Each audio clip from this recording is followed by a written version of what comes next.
Welcome to the Moss Podcast, episode 2, and I got a very, very special guest right here to my left, man. Super producer, very good friend of mine. First off, I gotta let y'all know how I met this dude. I met him by taking a trip from Atlanta, Georgia, driving all the way to Illinois just to come to a show to meet him and the artist that he was working with. So let me introduce y'all to my homie, good friend, Next Guy. Yes, sir. Next Guy, what's going on, brother? Good, man. How you doing? I'm good. But when I first start off the Moss Podcast, I gotta ask all my guests the same question, because this podcast is basically mental health, how we overcoming obstacles, especially as black men in entertainment. So my question to you is, mentally, how are you? I'm good. I feel all right. Scale of 1 to 10. Scale of 1 to 10, I'm like an 8.5. 8.5. Okay, Yeah. so what can make you be a 10? Why aren't you a 10? I think a lot of it has to do with me personally being able to like navigate my relationships with people. Absolutely. And just being better at trusting people to be who they are. You know what I'm saying? Especially in the industry that we're in, entertainment, it's kind of hard to trust people. Definitely. So with this being, like I said, we're basically focusing on mental health. Can you tell me an obstacle that you had to overcome, not even just in music, but just in life, or how you had to get to the next level, or how you had to overcome this obstacle? Right. I mean, what I would say as far as like a mental health obstacle, and I'm not over it, and I don't know if I'll ever be over it, but my brother passed away in 2015, October 2015. Wow. Carnell, rest in peace. And it's been, he passed in 2015. My father passed in 2016. Oh God. In November, like the beginning of November, yeah, almost like a year. My father passed the week that we buried Carnell. Shit. You know what I'm saying? So back to back. So that's been a process. Absolutely. You know what I'm saying? It's been a process with so many different things. A lot of shit go through your mind. Like my brother Carnell, super dope. He actually introduced me to making music. You know what I'm saying? Like, is he producer as well, or just? Yes. Like he was into music. My oldest brother, shout out to my brother E. He always rapped. You know what I'm saying? My older brother, he's from the KRS era. Right. You know what I'm saying? The lyrical late era. 80s to mid 90s era, right? Carnell was a little bit younger than him, and he couldn't really rap. But I got him into rapping. You know what I'm saying? When I got into music. Okay. And I used to try to help him write raps and shit like that. So, so he got me into making beats. Like he introduced me to Cakewalk. Okay. To Fruity Loops, you know what I'm saying? Yeah. You know what I'm saying? Like early on, like late 98, 99, you know what I'm saying? That era when like the program started to come in, you know what I'm saying? He used to do that shit. So, he was super important to me in my life. Like, my mom, she took care of us by herself for the most part. And my oldest brother, he was out in the streets. Carnell, he stayed with me and my younger brother, you know what I'm saying, at the crib. So I'm just giving you just a kind of, you know what I'm saying? Absolutely. A history of like what he meant to me. Like he was there as like almost a father figure for me growing up. Fast forward way, to when he passed. He was going through some different stuff in the city. I'm from Detroit. Okay. He's going through some different stuff, and I had already moved down here, and I was actually trying to get him to move down here. Hard-working guy, good guy, you know what I'm saying? Like, and I was like, hey, you try to let somebody know, like, man, this opportunity down here. Like, you should come down here.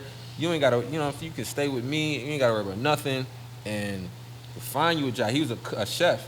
Like, you could find you a dope, good job down here, you know what I'm saying, so you can make some money and provide. But, he had kids there, and he had things that, wouldn't let him move. But that was a conversation that was kind of ongoing at a certain point. And before he passed, I just remember like, really trying to get him to move. You know what I'm saying? And he was staying on the block that we grew up on. And just a talented person, and you know what I'm saying? Like I saw so much. He was so much bigger than what he was around. Absolutely. Do you blame yourself a lot of times for? There's definitely times where I look at myself and I say, I could have went harder. I could have. You know what I'm saying? Like, and he struggled with mental health for sure. You know what I'm saying? And it's one of them things where in the hood, we don't look at mental health as something that's normal or something that, you know what I'm saying, that something you need to be able to work on. Or black men don't like talking like to people. We don't like talking to people about our feelings. You know what I'm saying? Men in general, but especially black men, because we have to be the provider. We have to be the tough guy. Right. We have to be the one that's like, oh, you know what I'm saying, shake it off. You a boy. You know what I'm saying, shake it off. You know what I'm saying? Yeah. We was taught that as young men growing up. You know what I'm saying? So now we have that instilled in our mind to not be open and to talk about our feelings. And we be fucked up. And it's hard. Way fucked up. We be fucked up and it's hard. Now, here we are in our early 30s, you know what I'm saying, mid-30s or whatever, and it can be hard for us to even have relationships with women. You know what I'm saying? It can be hard for us to open up to them and let them know what we're going through. It can be hard for us to teach our children how to open up to us as parents. You know what I'm saying? As a black man, my next question to you is, what are some ways that you can help influence other black men on, or just not even just black men in general, on how we can start being more open to people? I'll say that the first thing that I started off with is my kids. I have 3 boys. Yeah. So I'm extremely aware of what I went through as a young person growing up, how people treated me, and about how I felt about things. So I try to make sure that my boys are able to express themselves in whatever way that they feel, and make sure that they know that I understand. You know what I'm saying? Yeah. Like, so that's the first thing. You got to start anything with, and it's messed up for black people because our families have been destroyed and absolutely from the start. Yeah, from the start. Like it was, it's set up that way. So for me, it's just been, all right, let me make sure that my children, are good. As black men, I just try, like, my close friends, like my homie Nate behind the camera, like I try to always make myself available in any sort of way I can, you know what I'm saying, as far as whatever you might be going through with your girl, with your kids, with your parents. As men, like, we don't have an outlet. You know what I'm saying? No, we don't.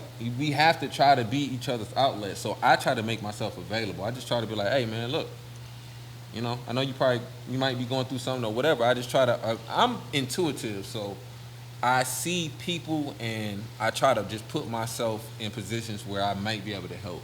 You know what I'm saying? Absolutely. One of the main reasons why I started this podcast was, like, I told you the story, like, you know what I'm saying, my cousin died 90 seconds after I talked to him 6 or 7 months ago, you know what I'm saying, October 2020.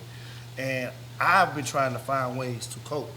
I've been trying to find ways to try to figure out what to do, because his last words that he told me was, Brandon, can you come get me? He called me and asked me. He called me out of all people. Last person he talked to, he said, Brandon, can you come get me? And, I do shows. You do shows. You know how it is. Yeah. I'm doing a show out of town. And it just hurts when I found out. I got the phone call that he had passed away. He got murdered. So, like, mentally, it fucks with me a lot. You know what I'm saying? It fucks with me a lot because I didn't know how to cope. I didn't know how to understand what I did wrong. Could I have gotten him out that situation? He asked me, and I couldn't help. You know what I'm saying? So now I'm like, damn, could this have been my fault if I would have been? Could I have stopped this if I would have been there? You know what I'm saying? I ask myself a lot of that every day. As to you, it's not your fault about your brother, but I understand. You know what I'm saying? Because I have not lost a sibling before, but my cousin was just as close as my brother. We talked right, yeah. 4 times a week. You know what I'm saying? So that was the closest family member I had. So with that being said, you know what I'm saying, he always told me he believed in you. And I'm sure your brother felt the same way about you. Absolutely. You know what I'm saying? Hey, Next, you little jigger, man. Yeah. Like that's what he used to call me. He's like, man, you like Jay-Z, man. You little jigger. You gonna make it. What's gonna be your motivation? Is that your motivation, or is that primarily your motivation along with your kids on you helping yourself get to the next level? Man, I'm so self-aware. Like, I love music so much that, while yes, that's absolutely a part of my motivation for sure, because he's one of the people who believed. Right. You know what I'm saying? Right. Who showed me he believed, said he believed. Believe. Call me in the morning. I believed he believed. You know what I'm saying? Sometimes right. he used to be like, say certain stuff, and I'd be like, I don't know, nigga. Am I that nice? You know what I'm saying? Like, I don't know what you're saying, right? But yeah, so that's definitely a part of like my motivation for sure. Like, but I just, I know I'm going to die doing music at the end of the day. So right. So you happy and content with that? Is this any one of your sons? Are they coming into the music scene, or any one of them just wanna? It's funny. My middle child, Colin. My nickname used to be Colin Cash. Okay. He don't know this yet, but that's where his name came from. How old is he? He's 8. 8. Okay. He'll be 9 this year. But just probably this week, like when Nate came through today, he found this little app on his phone to make beats. Oh, word! Like it's like some little I didn't know some he had patterns, that. Yeah. some patterns that you can put together. Mm-hmm. So just this past week, he came to me, but now I've already knew, like, he's my tag for my producer tag. Right. Oh, okay. Next guy don't be like that's him. Mm-hmm. But he has that energy.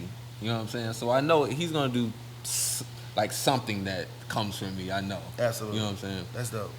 Is there anybody in the industry that well, first off, let's get back, rewind. Who have you worked with in the industry, like musically wise? I've written music for a lot of people. Mm-hmm. Some people I can't say, but Franchise Boys, Pimpin', Diamond, Crime Mob, Princess, Crime Mob, whole Crime Mob clique, Ace Hood, D12. Oh wow, really? That's dope. Rest in peace, Proof. Like Yeah. I worked with Proof back in the day. Who else y'all would know? Dej Loaf. Word. Dej Loaf early on. That's dope. Oh, before Try Me. Before Try Me. That's awesome, man. Early on, yeah. Is there any type of motivation that you want to give to somebody else who was doing some of the things that you're doing that don't want to talk, that don't want to just be open? Because there's a lot of, like I said, one thing about being in the industry, in the music industry, is that we go through so much up here that we don't express it that much, especially behind the scenes. Yeah, you know what I'm saying? Like, it's a lot. What type of motivation can you give other people? You have to believe in yourself. You have to believe in yourself 1,000%. Like doing this is you're not gonna reap the rewards for years to come. Like, just absolutely. know it's not coming fast. Mm-mm. Like, that's the narrative. That's what they market to you. Mm-hmm. It's not coming fast.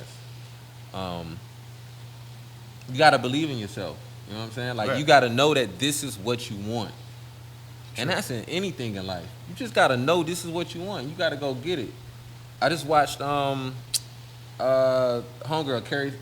Kari Champion. Yeah, she talked about her story and moving across country to just do like a news gig. Didn't know how she was going, you know what I'm saying, pay her rent or anything like that. Like, that's the type of like belief you gotta have. You have to have that, man. You have to be able to. I think one of the main things that people don't want to do is they don't want to sacrifice. They want to play it safe. Yeah. You know what I'm saying? A lot of times, not even just in music, but just in life, some people be like, man, man, there's nothing wrong with playing it safe. I'm not saying don't go out there and quit your job and you think you believe that you finna blow up the next day. But you have to understand that there is no success without sacrifice. You have to sacrifice something to be successful. Yeah. You know what I'm saying? Some niggas be like, bro, I want to go up there and play. I want to go up there and I want to rap, or I want to be successful. But then get up and go play Madden all day, or go play 2K all day. You know what I'm saying? Like, what sacrifice are you making? It's self-awareness. That's where it all lies. Yeah. At the end of the day, when I get up in the morning, I have my schedule together. If I get up and I'm on some bullshit, I want to play 2K and I'm doing something, I'm self-aware. I know, next you should be making a beat right now. Yeah. You should be writing a song right now. You should be doing something. You know what I'm saying? You have to be self-aware to know. Look, man, like, there's nothing from nothing comes from nothing. Like, period.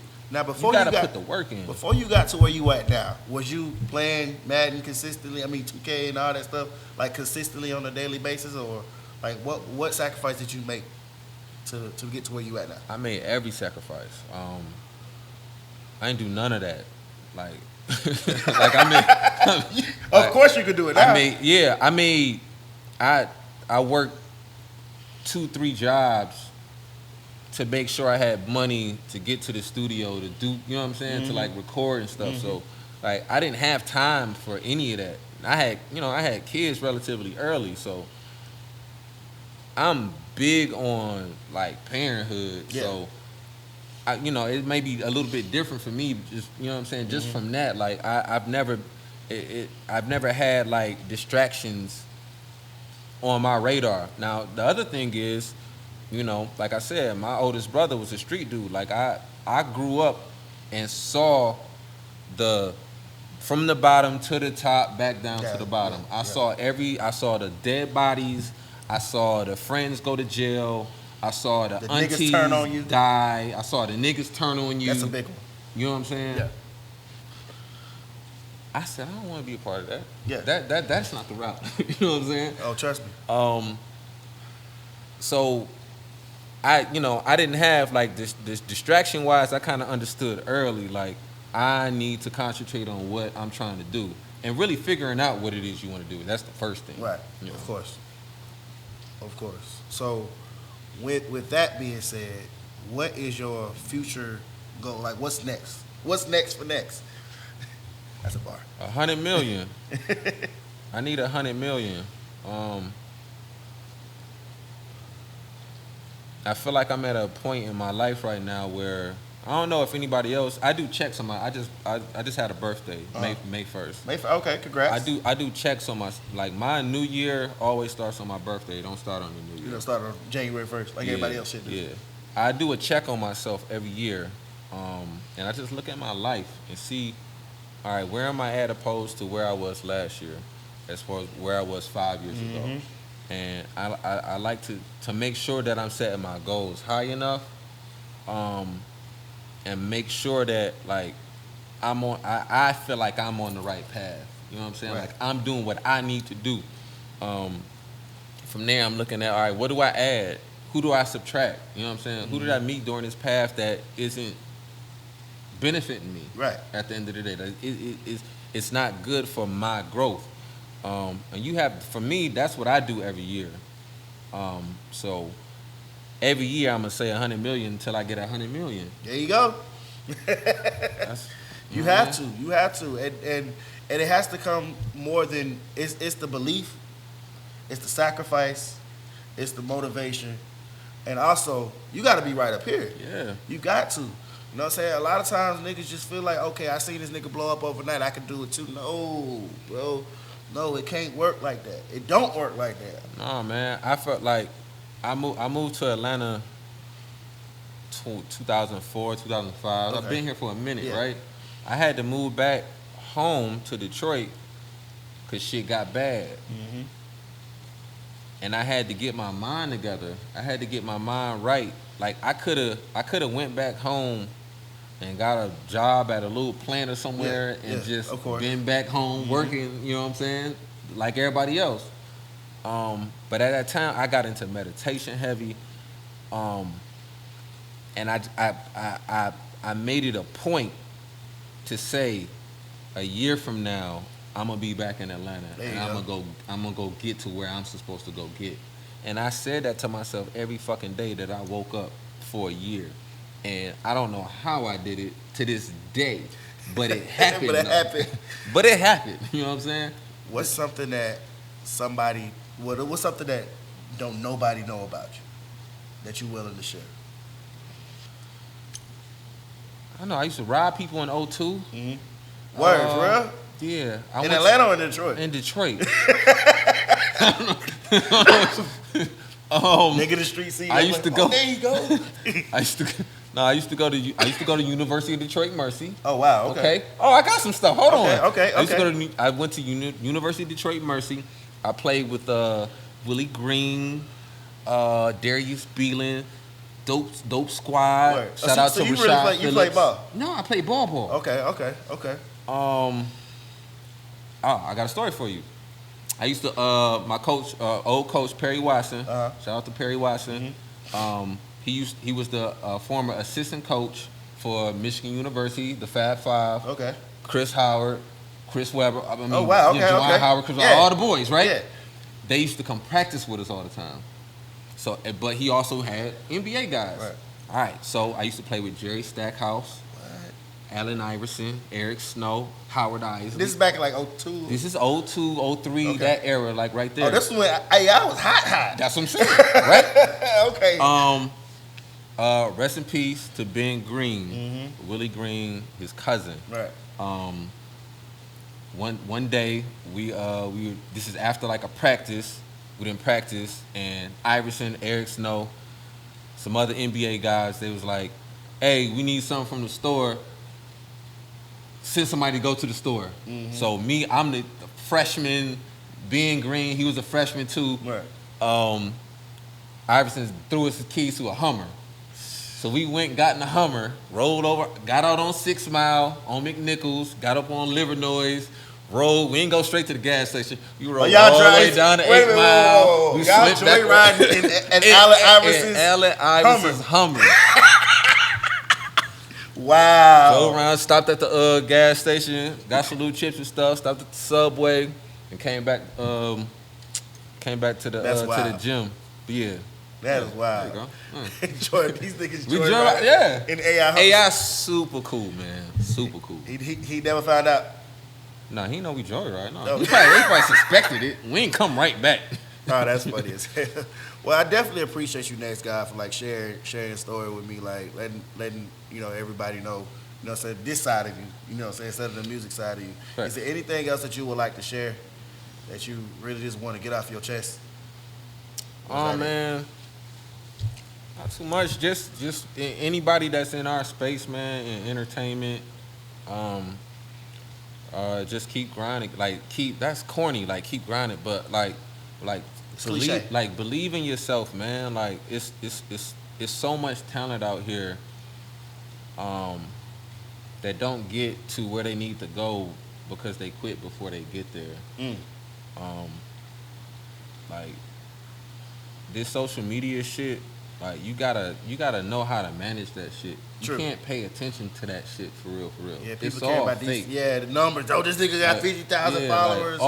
All of it's fake. Yeah. I'm telling you, it's all fake. Mm-hmm. Like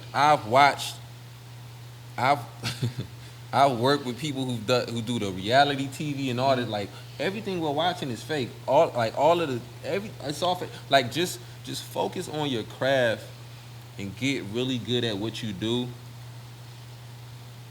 And then learn the entertainment business. Right. You know what I'm saying? Right, absolutely. But focus on your craft, man, and get dope at what you do. That's what's important. That's what's gonna keep you. Well, I definitely appreciate you coming through, next guy, man. This concludes episode 2 of the Moss Podcast, man. Thank you so much, Next. Oh, where can they follow you at? Hey, man. NEXGOD, very easy to find, very difficult to duplicate. That's NEX_GOD on Instagram. That's Next_A_Genius on Twitter. That's it, man. I don't care about nothing else. Well, I appreciate you coming through, man. We done episode 2, Moss Podcast. We out. sir. Appreciate it, man. Thank you.